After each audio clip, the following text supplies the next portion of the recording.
everyone, welcome back to the channel Cyril Sikho. I hope you all are doing absolutely great and fine at your homes. So आज हम करने वाले हैं class 8 का वो जो चैप्टर था ना हेल्थ द अल्टीमेट ट्रेजर, उसका हमने इंट्रोडक्शन ऑलरेडी कवर कर लिया है. अब हम उसका पार्ट सेकंड करने वाले हैं. I hope you will enjoy the previous video of the same chapter. ठीक है, उसमें हमने थोड़ा सा इंट्रोडक्शन देखा था और अब हम उसी चैप्टर को आगे कंटिन्यू करने वाले हैं. ठीक है, so without wasting any further time let's get into the video. Okay, so आज हम बेसिकली डिजीजेस के ऊपर बात करने वाले हैं, बिल्कुल बेसिक से लेके और आगे थोड़ा एडवांस तक के हम डिजीजेस एंड इट्स टाइप्स को स्टडी करेंगे. क्लियर? ओके, नाउ डिजीजेस क्या होता है सबसे पहले वो समझते हैं. आप सबने सुना होगा ये वर्ड तो.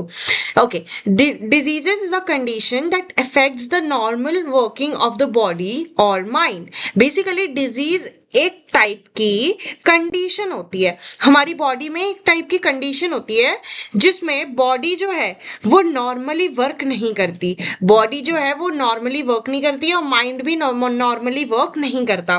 Basically disease is a condition that affects normally working body और माइंड. जो नॉर्मल वर्किंग बॉडी होती है ना उसको अफेक्ट करती है एक ऐसी कंडीशन, उसे हम डिजीज बोलते हैं. सो बेसिकली डिजीज यानी कि बीमारी. जब भी कोई बीमारी किसी इंसान को होती है वो नॉर्मल जो ह्यूमन बीइंग्स होते हैं जिन उनकी बॉडी जैसा वर्क करनी चाहिए वैसी नहीं करती. ठीक है, तो वही डिजीज होती है, एक टाइप की कंडीशन है. It can happen when one और मोर ऑर्गन सिस्टम स्टॉप फंक्शनिंग. ठीक है, डिजीज कब होती है? जब एक ऑर्गन या एक से ज्यादा ऑर्गन सिस्टम अपना वर्क करना बंद कर देते हैं या ढंग से वर्क नहीं करते, यानी कि उनकी फंक्शनिंग प्रॉपरली होती नहीं है. फॉर एग्जांपल, अगर हमारा स्टमक पेन होता है तो मतलब स्टमक में कुछ गड़बड़ है, यानी कि स्टमक को जैसा काम करना चाहिए था वैसा वो नहीं कर रहा. ओके, तो इस कंडीशन को हम क्या बोल देते हैं? डिजीज बोल देते हैं. Some diseases are caused by germs. ठीक है, ये बहुत इंपॉर्टेंट है. कुछ डिजीजेस ऐसी होती है जो जर्म्स से होती हैं. और कौन से जर्म्स? जैसे कि बैक्टीरिया, वायरसेस, फंजाई, वर्म्स, इन सब से डिजीजेस होती हैं. और इवन बाय प्रोटोजोआ. ठीक है, तो बैक्टीरिया जैसे हमारे हाथ पे किसी और की स्नीज के बैक्टीरिया आ जाते हैं, फिर हमें वायरल हो जाता है. दूसरा वायरस हो गया.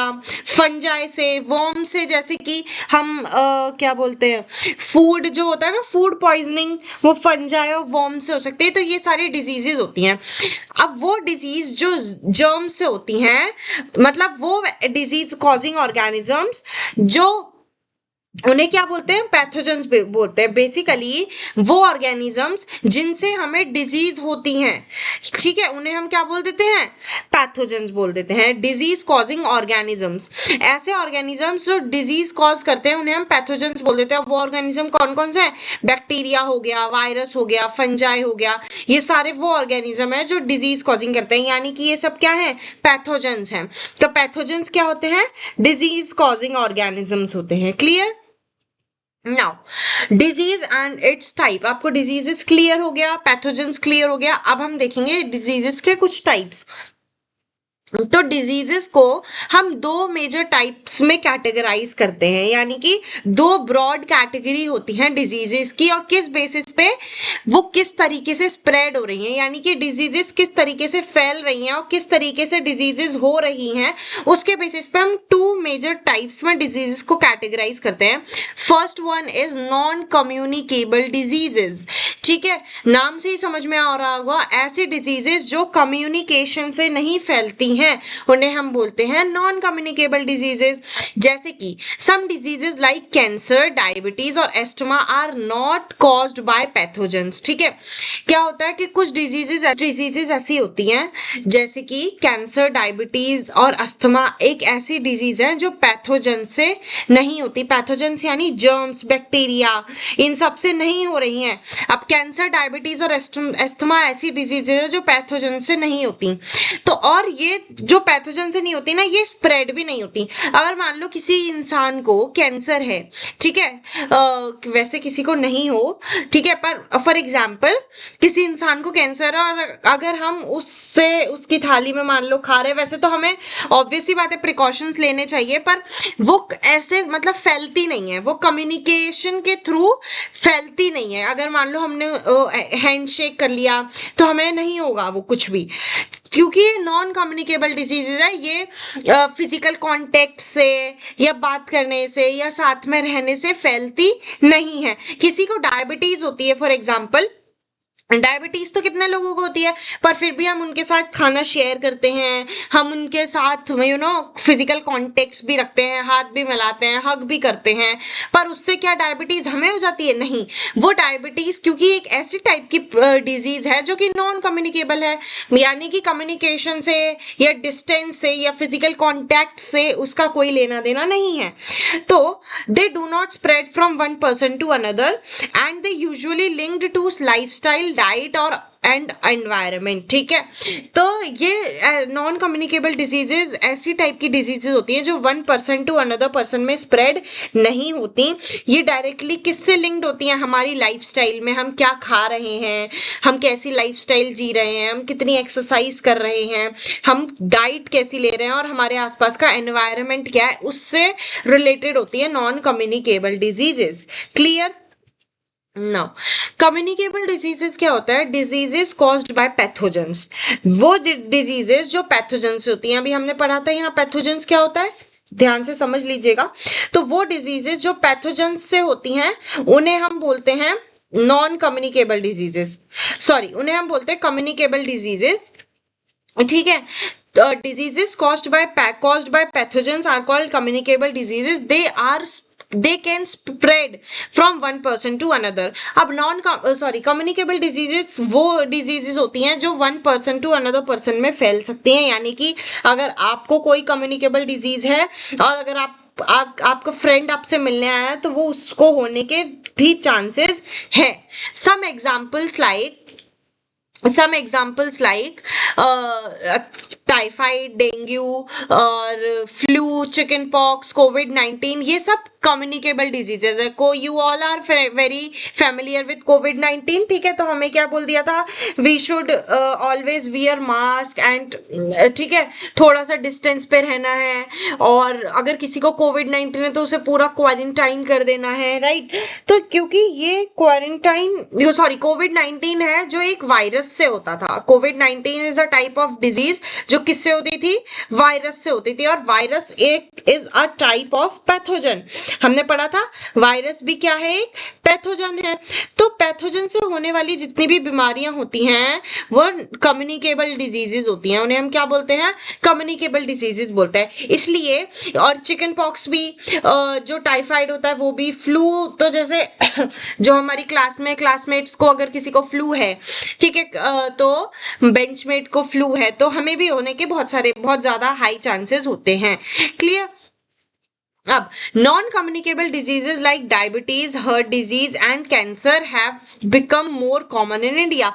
हम सब जानते हैं हमारी फैमिली में, जो इंडियन फैमिली होती है उसमें हर सेकंड पर्सन को डायबिटीज होती ही होती है, क्योंकि हमारा डाइट ही ऐसा होता है, हमारा जो फूड है वही ऐसा होता है, हमारी लाइफस्टाइल ही ऐसी होती है। और दूसरी बात, हम ज्यादा ध्यान भी नहीं देते हैं, मोस्ट प्रोबेबली लोग इसको इग्नोर कर देते हैं, but diabetes is a type of disease जो इंडिया में बहुत कॉमन हो चुकी है। और ये कैसी डिजीज है? नॉन कम्युनिकेबल डिजीज है। डायबिटीज और हार्ट डिजीजेस एंड कैंसर, ये तीन बहुत ज्यादा कॉमन है इंडिया में। Okay, this is happening because of changes in how people live, such as eating more processed food, getting less exercise, living longer lives, ठीक है।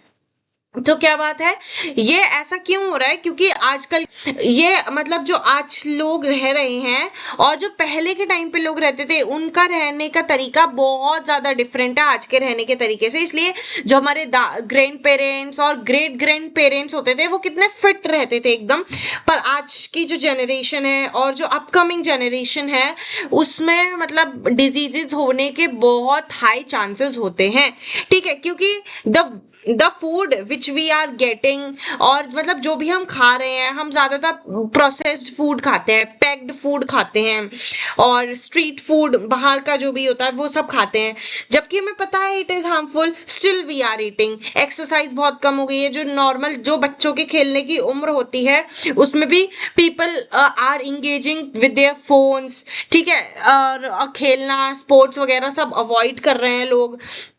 Okay, most deaths of India in India are caused by NCD, ठीक है, ज्यादातर जो India में death rate है वो किसकी वजह से है? NCD की वजह से है। NCD का मतलब है नॉन कम्युनिकेबल डिजीजेज, NCD का मतलब है नॉन कम्युनिकेबल डिसीजेज, ठीक है, जो और जैसे कि डायबिटीज, हार्ट डिजीज, कैंसर और ये सब, इनकी वजह से लोग ज्यादा डाई हो रहे हैं। ओके, मतलब डेथ रेट बढ़ रही है इंडिया में।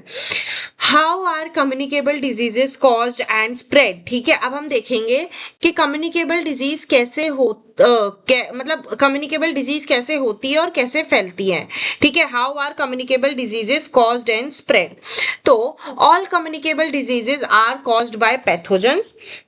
ओके, तो क्या पढ़ा था हमने कि all communicable diseases are caused by pathogens.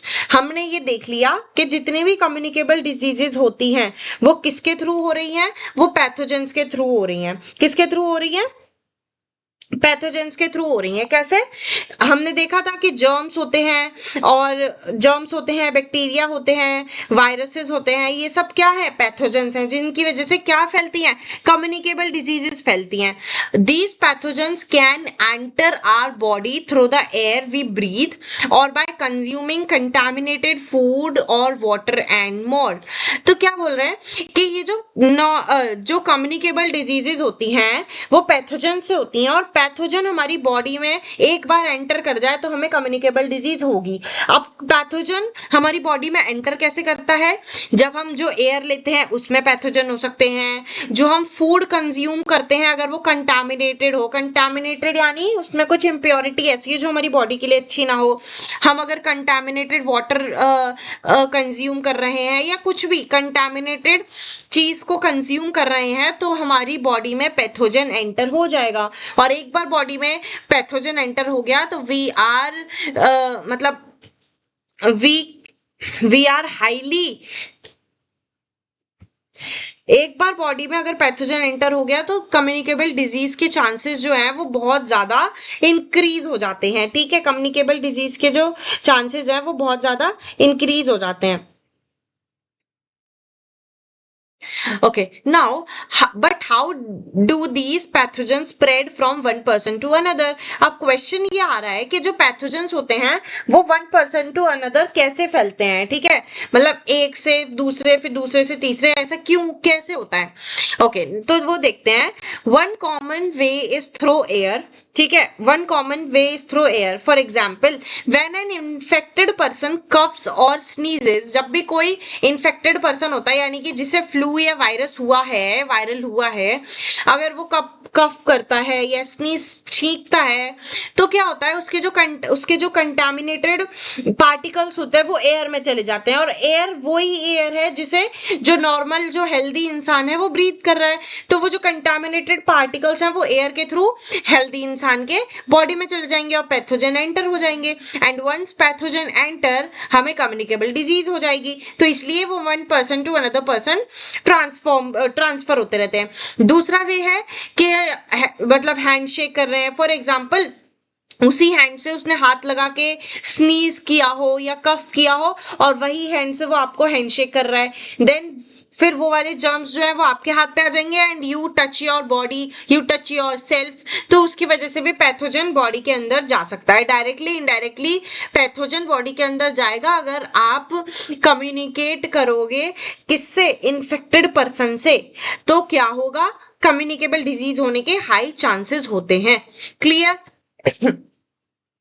अब ये तो हमने देख लिया कि जो कम्युनिकेबल डिजीज है वो होती कैसे। अब हम इनके प्रिवेंशंस देखेंगे कि हम इनसे बच कैसे सकते हैं। यहाँ पे देखो, ये जो टेबल दी गई है ना, ये एनसीईआरटी की ही टेबल है, मतलब आपकी ही बुक से उठाई हुई ये टेबल है। तो आपको इसमें हमने ये इसलिए लाई है, हम चाहते तो ऐसे टेक्स्ट भी ला सकते थे, पर इससे आपको ज्यादा अच्छे से समझ में आएगा और फिर जब आप बुक पढ़ेंगे तो आपको रिलेट कर पाएंगे इससे। तो हम थोड़ा सा इसको जूम कर लेते हैं ताकि आपको समझ में आ जाए। तो ये हम पढ़ेंगे, देखो ये क्या बोल रहे हैं कि, एक मिनट, हाँ, डिजीजेस स्प्रेड थ्रू एयर। पहली बात तो ये कौन सी टाइप के डिजीजेज हैं? कम्युनिकेबल डिजीजेज हैं। तो हम इनमें क्या क्या देखने वाले हैं, देखो इस टेबल में हमें गिवन है डिजीजेस, मतलब वो कौन सी डिजीज होगी वो देखेंगे। उसके बाद कैजुअल एजेंट्स देखेंगे, यानी कि वो किससे हो रही है, कौन से टाइप के पैथोजन से वो डिजीज हो रही है। उसके बाद हम देखेंगे साइट ऑफ इन्फेक्शन, यानी कि अगर इन्फेक्शन हो रहा है तो वो हमारी बॉडी में कहाँ होगा।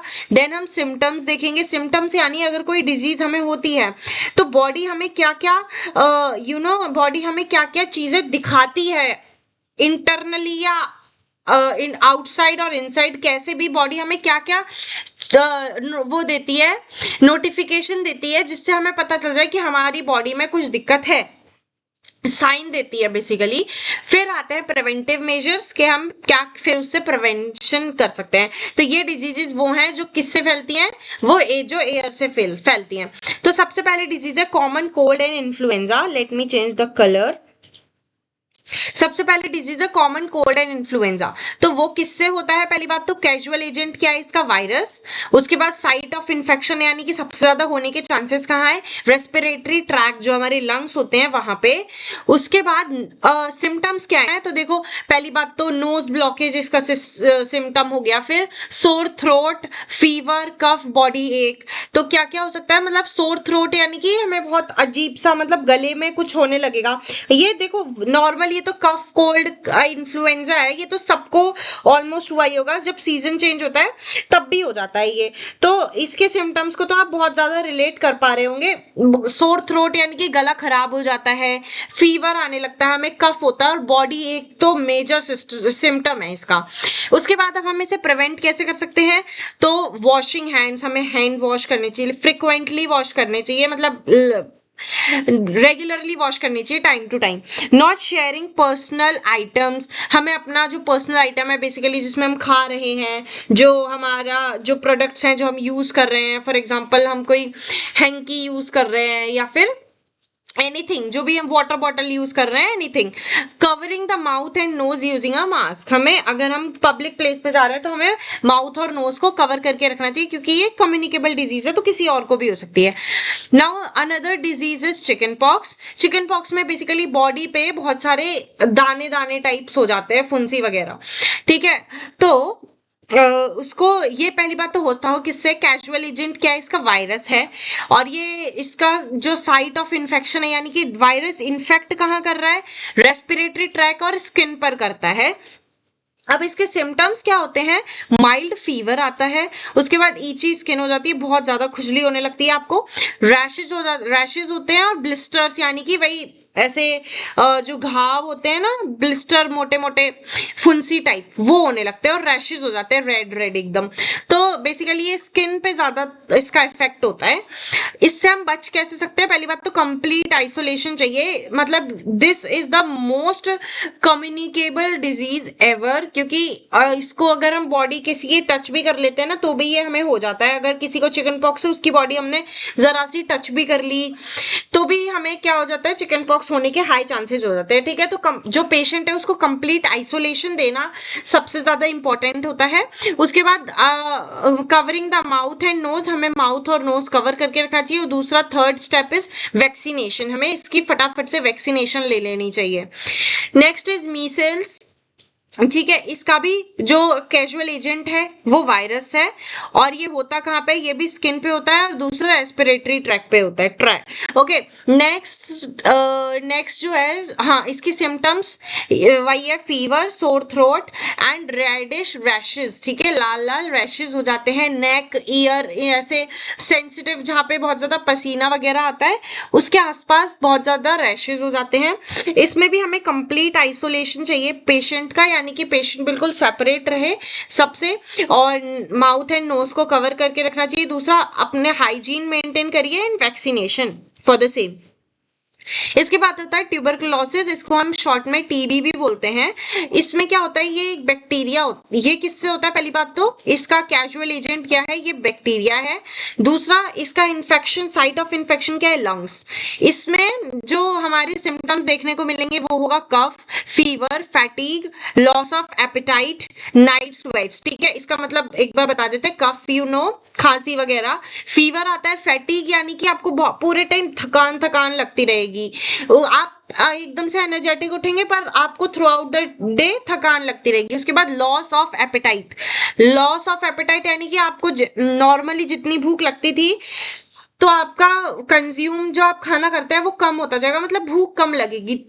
Last one is night sweats, रात में आपको बहुत ज्यादा पसीने आएंगे। Clear. Now, avoiding close contacts with TB infected people, जिनको भी टीबी होता है उनको हमें उनके पास यानी कि उनसे दूर रहना चाहिए, उनके क्लोज कांटेक्ट एकदम से अवॉइड कर देने चाहिए, और हमें अपना माउथ एंड नोज कवर करके रखना चाहिए। दूसरा क्या है कि हमें गुड हाइजीन मेंटेन करनी है। ठीक है, गुड हाइजीन मेंटेन करनी है ताकि ना हमें ज्यादा दिक्कत हो और जो इन्फेक्टेड पर्सन है उसे भी कोई ज्यादा दिक्कत ना हो। तो ये है वो वाली डिजीजेस जो किससे होती हैं, जो एयर के थ्रू फैलती हैं, जिसमें हमने पढ़ा common cold and influenza, chicken pox, Meselson and tuberculosis.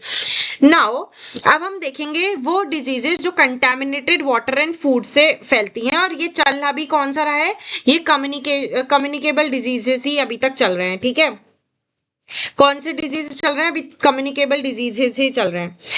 Now hepatitis A, अब हम वो डिजीजेस की बात करेंगे जो किससे फैलती, कंटामिनेटेड फूड और वाटर से, यानी कि जो ऐसा फूड और ऐसा वाटर जिसमें ऐसे पार्टिकल्स हैं जो हमारी बॉडी में अगर जाएंगे तो हार्मफुल होंगे, वो हमने खा लिया, बेसिकली खराब खाना।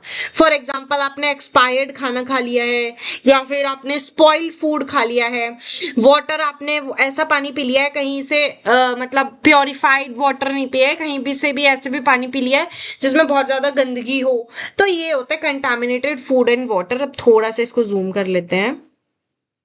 यस, तो सबसे पहले देखिए हेपेटाइटिस, ये सबसे ज्यादा होता किससे है, ये वायरस से ही होता है। साइट ऑफ इन्फेक्शन क्या है, लिवर है, ये डायरेक्ट किस पे अटैक करता है, वायरस लिवर पे। इसके सिम्टम्स क्या होते हैं, वही फैटीग होता है, fever, loss of apatite, nausea, vomiting, jaundice भी इसका एक सिम्टम है। Even jaundice is also itself is a type of disease. ठीक है, जॉन्डिस भी एक टाइप की डिजीज है। तो जॉन्डिस, फीवर होना, फैटीग होना, वॉमिटिंग होना, ये सारे क्या है, हेपेटाइटिस के सिम्टम्स होते हैं। और अपर राइट एब्डोमेन में पेन होना, बेसिकली जो हमारा स्टमक के आसपास का एरिया होता है उसके ऊपर की तरफ, बेसिकली स्टमक के आसपास पेन होना, ये इसका सिम्टम है। इसके प्रिवेंटिव मेजर्स क्या क्या है, ड्रिंकिंग बॉइल्ड वाटर, हमें बॉइल्ड वाटर पीना चाहिए, एंड वैक्सीनेशन। ठीक है, प्रिवेंशन है इसका। फिर आता है कॉलेरा, इसका ये भी किससे होता है, बैक्टीरिया से होता है। ये कहाँ पे इफेक्ट करता है, इंटेस्टाइन पे इफेक्ट करता है। दूसरा, इसके सिम्टम क्या है, डायरिया एंड डिहाइड्रेशन, मतलब डिहाइड्रेशन होने लगता है, बहुत पानी का बेसिकली बॉडी में जो वाटर है उसका लॉस हो जाता है, मतलब उसकी वाटर लैक हो जाता है बॉडी में, जितना चाहिए उससे कम हो जाता है। तो कॉलेरा में सबसे ज्यादा हमें ग्लूकोज इनटेक अपना हाई रखना चाहिए। इसके प्रिवेंटिव मेजर्स क्या क्या है कि हमें पर्सनल हाइजीन मेंटेन करनी है, गुड सैनिटरी हैबिट्स, बेसिकली सही हाइजीन रहनी चाहिए। उसके बाद आसपास भी हाइजीन रहनी चाहिए। हमें कुक्ड फूड और बॉइल्ड वाटर ड्रिंक करना है, और vaccination is one of the prevention. Next is typhoid. Typhoid किससे होता है, बैक्टीरिया से होता है, और ये इन्फेक्ट कहाँ करता है, इंटेस्टाइन में इन्फेक्ट करता है। इसके सिम्टम्स क्या क्या है, हेडेक होगा, एब्डोमिनल डिस्कम्फर्ट होगा, एब्डोमिनल डिस्कम्फर्ट बेसिकली पेट और इसके आसपास पेन होना, फीवर होगा, डायरिया हो सकता है। ओके, उसके बाद इसका जो प्रिवेंटिव मेजर है वो क्या क्या है, मेंटेन, हमें पर्सनल हाइजीन मेंटेन करनी चाहिए, good sanitary habits, consumption of food, proper food. ठीक है, हमें मतलब प्रॉपर फूड खाना है, प्रॉपर पानी पीना है, और वैक्सीनेशन, बेसिकली इसका और इसका सेम है। ठीक है, प्रिवेंटिव मेजर्स। सेम है। Okay, now disease transmitted by insects, वो वाली डिजीज जो किससे ट्रांसमिट होती हैं? इंसेक्ट से। इनको भी देख लेते हैं जरा। तो पहली बात तो फर्स्ट है मलेरिया। मलेरिया आप सब जानते हैं, ये कौन से टाइप के पैथोजन से होता है? प्रोटोजोआ से होता है ये। और ये कहाँ पे इफेक्ट करता है? स्किन और ब्लड पे। नेक्स्ट इसके सिम्टम्स क्या क्या है? हमें इसके क्या होंगे कि जैसे हाई फीवर हो गया, हमें स्वेटिंग, बहुत ज्यादा पसीना आने लगा, पीरियोडिक चिल्स, मतलब कभी, मतलब कुछ टाइम पीरियड के लिए आपको बहुत ज्यादा ठंड ठंड लगने लगेगी, फिर नॉर्मल हो जाएगा, फिर ठंड लगने लगेगी, ऐसा। उसके बाद इसका प्रिवेंटिव मेजर्स क्या क्या है, प्रिवेंशन क्या क्या है? हमें मॉस्किटो, क्योंकि ये एक टाइप के मॉस्किटो से होता है, तो हमें उसके नेट्स और रेपलेंट्स यूज करने चाहिए, मॉस्किटो नेट्स एंड रेपलेंट्स। मॉस्किटो रेपलेंट्स मतलब वो वाली दवाइयां जिनसे मॉस्किटो मतलब भाग जाते हैं, मरते हैं, what ever.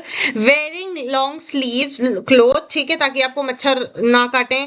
Control of mosquito breeding in and around your home, ठीक है। मॉस्किटो ब्रीडिंग मतलब पता चले आपको घर में आपको मलेरिया, फॉर एग्जांपल घर में किसी को मलेरिया और उसके घर के बाहर वो वाला पानी रखा है जहां पे मॉस्किटो ब्रीड हुए जा रहे हैं, मतलब बने ग्रो करे जा रहे हैं, तो मॉस्किटो ब्रीडिंग को आपको कंट्रोल करना है, ठीक है। ये प्रिवेंटिव मेजर्स तो आप पहले से भी ले सकते हैं कि आपको डिजीज हो ही ना। ओके, तो mosquito breeding is the very main cause जिसकी वजह से बहुत सारी डिजीजेस होती हैं। तो आपको ये अपने आसपास ध्यान रखना होगा कि ऐसी कोई जगह ना हो, बेसिकली बहुत टाइम से पानी रखा हो तो वहां पे मॉस्किटो ब्रीड करते हैं।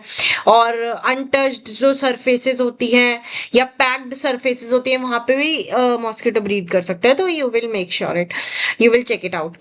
तो नेक्स्ट क्या है? डेंगू फीवर, ठीक है। ब्रेक बोन फीवर भी बोलते हैं हम इसे। ये किससे होता है? वायरस से। वो साइट ऑफ इन्फेक्शन क्या है? स्किन एंड ब्लड, ठीक है। और इसके सिम्टम्स क्या है? फीवर होगा, हेडेक होगा, मसल और जॉइंट पेन होता है, और नॉजिया, ठीक है। तो इसमें ना, जो इसमें बहुत ज्यादा मसल और जॉइंट पेन होने का आपको वो रहता है, और हेडेक भी ऑब्वियसली बात है उसमें ही आ जाएगा। उसके बाद फीवर भी आपको होता है इसमें, और नॉजिया यानी कि स्टमक में डिस्कम्फर्ट होगा, आपको वॉमिटिंग हो सकती है, ठीक है, फूड पॉइजनिंग वगैरह जैसा।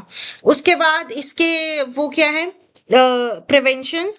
क्या हमें वही mosquito net and repellents use करने चाहिए, लॉन्ग स्लीव्स क्लोथ्स पहनने चाहिए, मॉस्किटो ब्रीडिंग को अवॉइड और कंट्रोल करना चाहिए ठीक है। Avoid areas with still water, बताया था अभी, स्टिल वाटर में मॉस्किटो ब्रीड ज्यादा करते हैं, इसलिए हमें ऐसे एरिया से बहुत ज्यादा दूर रहना चाहिए जहाँ पे स्टिल वाटर हो, यानी कि बहुत टाइम से कलेक्टेड वाटर हो, रुका हुआ, थमा हुआ पानी जिसे बोलते हैं।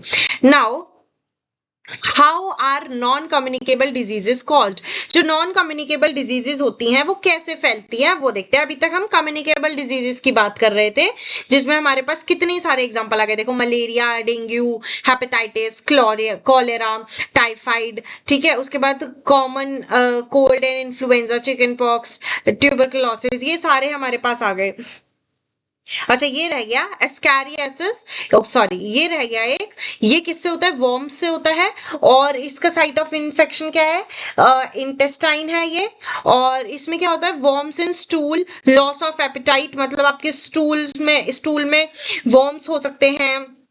नेक्स्ट आपका मतलब बेसिकली इसमें क्या होता है? ये राउंड वर्म बेसिकली हमारे पेट में जो होते हैं ना, कीड़े चले जाते हैं, वो होता है ये। तो जब आप एक्सक्रीशन करते हैं तब भी आपको वर्म्स वहां पे दिख सकते हैं। आपकी जो भूख है वो खत्म हो सकती है। पुअर ग्रोथ होती है, पुअर ग्रोथ बेसिकली हाइट वगैरह में। उसके बाद डायरिया भी हो सकता है, वेट लॉस भी होता है इसमें। फिर इसमें क्या करना है? हमें एक तो अच्छा खाना खाना है, पर्सनल हाइजीन मेंटेन करनी है, सैनिटरी हैबिट्स सही रखनी है, ठीक है। तो वो होता है। अब हम बात करेंगे कम्युनिकेबल डिजीज कैसे फैलती है। हमने ये देख लिया कि नॉन कम्युनिकेबल डिजीज कैसे फैलती है और कैसे इसके प्रिवेंशन कर सकते हैं। अब ये देखते हैं। तो नॉन कम्युनिकेबल डिजीजेस के एग्जांपल्स क्या क्या है? Cancer, diabetes, asthma. या हम अभी पहले भी बात कर चुके हैं कि हमारी लाइफस्टाइल से लिंक्ड होती है, और हम जिस एनवायरनमेंट में रहते हैं, जो डाइट हम लेते हैं, उससे लिंक्ड होती हैं। और ये सबसे ज्यादा बड़ा कॉमन कॉज है इंडिया में डेथ का, ठीक है। नेक्स्ट पॉइंट है diseases like scurvy, anaemia and goitre which are caused by a lack of specific nutrient in the diet, ठीक है। तो क्या होता है नॉन कम्युनिकेबल डिजीज में ये डिजीजेस भी आती हैं जैसे कि स्कर्वी, एनीमिया एंड गोइटर। तो ये सारी डिजीजेस वो डिजीजेस होती हैं, आपने पिछली क्लासेस में भी पढ़ा होगा कि ये कुछ स्पेसिफिक न्यूट्रिएंट्स की वजह से होता है, यानी कि हमारे बॉडी में किसी टाइप का न्यूट्रिएंट कम हो, मतलब कम नहीं, मतलब किसी टाइप के न्यूट्रिएंट्स की कमी हो, तो वो होता है, वो उससे क्या होता है स्कर्वी। स्कर्वी जैसे कि विटामिन सी नाम, विटामिन सी एक विटामिन है, विटामिन सी एक विटामिन है एक टाइप का, जिसकी कमी से हमें क्या होता है स्कर्वी होता है। तो ऐसे टाइप की जो विटामिन और न्यूट्रिएंट्स होते हैं जिनसे हमें क्या होते है कोई भी बीमारी होती है जिनकी कमी से, उसे हम क्या बोलते हैं डेफिशिएंसी डिजीजेस बोलते हैं। क्या बोलते हैं ऐसी डिजीज जिनकी डेफिशिएंसी से हमें कोई डिजीज हो रही है। डेफिशिएंसी यानी कमी से, मतलब किसी टाइप के न्यूट्रिएंट्स की कमी से हमें कोई डिजीज हो रही है, उसे हम बोलते हैं डेफिशिएंसी डिजीज। और deficiency disease he is a type of non communicable disease. ये कैसे टाइप की डिजीजेज है नॉन कम्युनिकेबल डिजीजेज है। Next, diseases such as cancer, diabetes और asthma may often persist for a long time, more than 3 months and are referred to as chronic disease। ये भी बहुत important है। और ये जो डेफिशिएंसी डिजीज था ये भी बहुत इंपॉर्टेंट है। डेफिशिएंसी डिजीज आपको पता चल गया, lack of specific nutrients in our diet, वो डेफिशिएंसी डिजीज होता है, ये एक नॉन कम्युनिकेबल डिजीज है। वैसे ही एक हमारी होती है क्रॉनिक डिजीज, ये भी एक नॉन कम्युनिकेबल डिजीज हो सकती है। तो वो नॉन कम्युनिकेबल क्रॉनिक डिजीज वो ऐसी डिजीजेस होती हैं जो या तो हमें लॉन्ग टाइम तक चलती हैं जो हमारे साथ, और कभी कभी तो वो मतलब पूरे लाइफ लॉन्ग चलती हैं। वो डिजीजेस जो 3 मंथ या 3 मंथ से ज्यादा तक चले, और कुछ डिजीजेस तो ऐसी होती हैं जो लाइफ टाइम चलती हैं, ठीक है, उन्हें हम क्या बोलते हैं क्रॉनिक डिजीज। क्रॉनिक डिजीज का मतलब disease which last for so long, जैसे कि कैंसर है, डायबिटीज है, एस्थमा है। अब डायबिटीज तो देखिए, अब जिसको डायबिटीज एक बार हो जाती है, बहुत मतलब रेगुलर रहता है, अगर वो चीजों पे बहुत ज्यादा प्रिकॉशंस रखता है तो उसे कम हो सकती है, नहीं तो वो हमेशा वो लाइफ टाइम रहती है डायबिटीज। वो तो इस टाइप की जो डिसीजेज होती है इन्हें हम क्रोनिक डिजीज बोलते हैं। ये chronic disease is also a type of non communicable disease. Clear. एक ये बात देखिए, तो diabetes is a common disease which is becoming more prevalent in adults as well as in childrens. तो बच्चे, अब पहले क्या होता था कि हाँ डायबिटीज बड़े लोगों को होती थी, पर क्योंकि जो डायबिटीज, क्योंकि अब जो खाना है और जो डाइट है, जो लाइफस्टाइल है, वो बच्चों पे भी इफेक्ट करती है, और बच्चों का खाना पीना मतलब बड़ों अडल्ट से भी ज्यादा और ज्यादा मतलब लेवल डाउन हो गया है, क्योंकि अडल्ट्स को पता रहता है ना कि क्या चीज अच्छी है क्या चीज नहीं, पर children are not yet aware. तो अब डिजीजेस जो डायबिटीज है वो चिल्ड्रन को भी होने के चांसेस बहुत ज्यादा इंक्रीज हो गए, बहुत सारे लोगों को होती भी है। In fact India now has one of the highest number of people with diabetes in the world. ठीक है, इंडिया में सबसे ज्यादा लोग पाए जाएंगे जिनको डायबिटीज होता है पूरे वर्ल्ड में। सो दिस, ये जो बात है, ये जो फैक्ट है, ये हमारे लिए बहुत ज्यादा बहुत अच्छी बात नहीं है बिल्कुल भी है, क्योंकि हमें अपनी डाइट पे, हेल्थ पे बहुत ध्यान देने की जरूरत है। It often develops due to a combination of hormonal imbalance. ठीक है, ये जो बीमारियां हैं वो हार्मोनल इम्बैलेंस की वजह से भी हो सकती हैं। हमारी बॉडी में बहुत सारे हॉर्मोन्स मतलब कुछ ना कुछ इधर उधर होता रहता है, जिसकी वजह से इम्बैलेंस होता है, उसकी वजह से भी जो है डिजीजेस हो सकती हैं। अनहेल्दी ईटिंग हैबिट्स की वजह से भी डिजीजेस होती हैं, कि हम कभी भी कुछ भी खा लेते हैं, हम बिल्कुल भी नहीं सोचते कि ये हमारी हेल्थ के लिए अच्छा है भी या नहीं। फॉर एग्जाम्पल, हमने अभी 1 घंटे पहले बर्गर खाया, तो हम मैगी बन रही है तो हम मैगी खा लेंगे, ठीक है, पिज्जा हो रहा है तो हम पिज्जा खा लेंगे।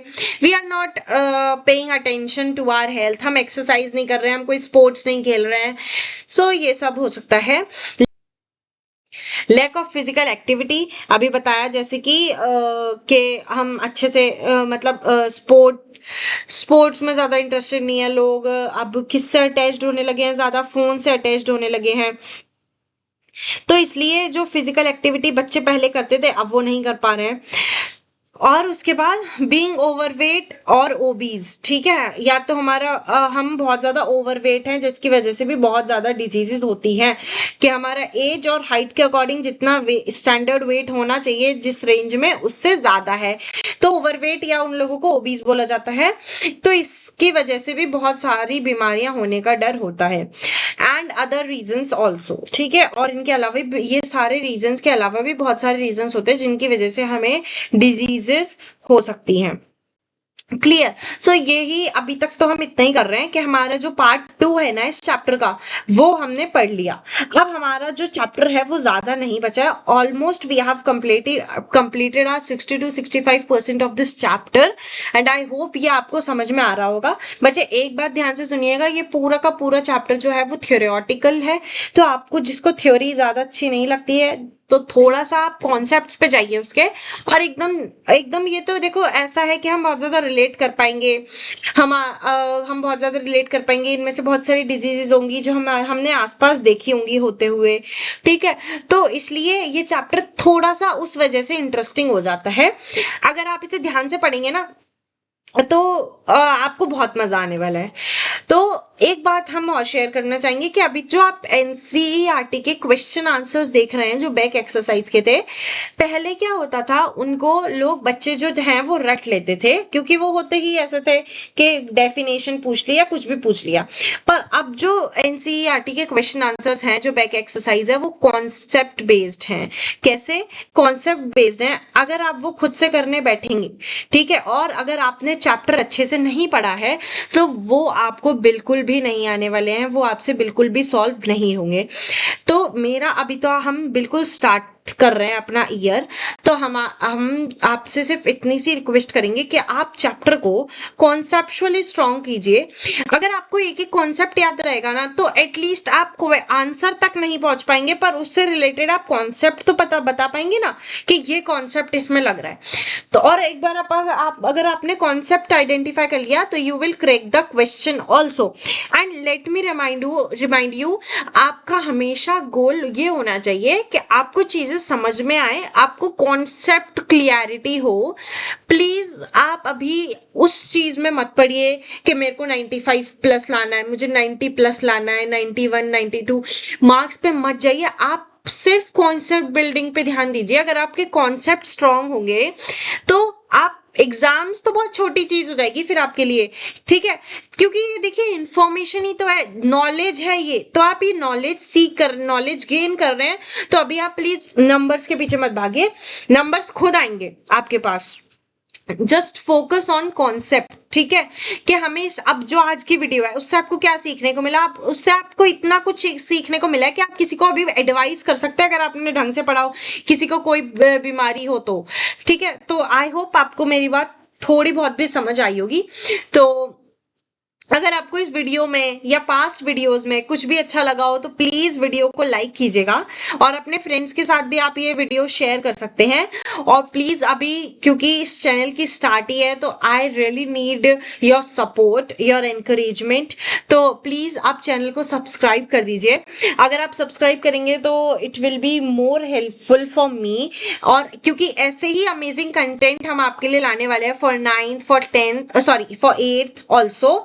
और आपको कुछ और इंटरेस्टिंग भी सीखना है, ठीक है, तो उसके लिए भी हम व्हील प्लानिंग, ठीक है। तो अभी के लिए तो इतना ही। आई होप आपको सब कुछ समझ में आया होगा, और अगर आपको कुछ भी समझ में नहीं आया तो आप कमेंट्स में प्लीज प्लीज अपना डाउट मेंशन करिए कि हम हर वीडियो में ये बोलते हैं। So this is it from my side. Thank you and have a nice day.